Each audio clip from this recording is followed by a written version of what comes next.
بیولوژي مو د الله جل جلاله د قدرت او خلقات په رازونو خبروي.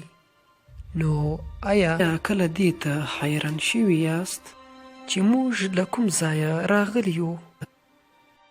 او دا چې موږ ټول انسانان له څه شي جوړ سوي یو؟ او څنګه زموږ بدن کار کوي؟ آیا د دې لپاره یو کوم خاص میکانیزم او د چا په وسیله سته؟ هو، موږ ټول له حجراتو جوړ سوي یو. دوی ټول یو ځای کار کوي تر څو د بدن او یا هم د خپل ځان لپاره د ژوند پایښت وساتي. دوی په زرهاو شکلونو او اندازو سره راتلی سي. زموږ او ستاسو په بدن کې یې شمیر ډیر زیات دی، او د انسان بدن د همدغو څخه د 100 تریلیونو درلودونکی دی، او هم دوی دي چې ژوند ورڅخه په وجود راغلی دی. دوی ډیرې کوچنۍ دي چې د یوه میخ په سر باندې تر 10,000 پورې راتلی سي.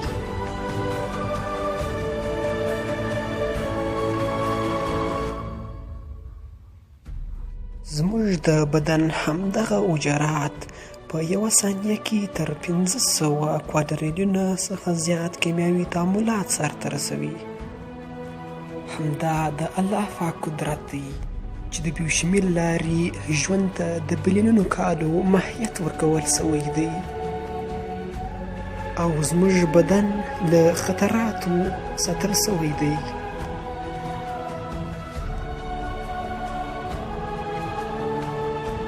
دوی فقط دومره پشتي چې موږ له خپلو ځانونو سره محتاط اوسو.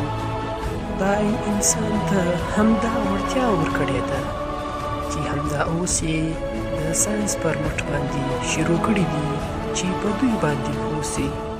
الله جل جلاله موږ ته ډېرې وړتیاوې راکړي دي، خو که موږ خپل استعداد په کار واچوو نو اوس راځئ چې په حجراتو باندې پوه سو.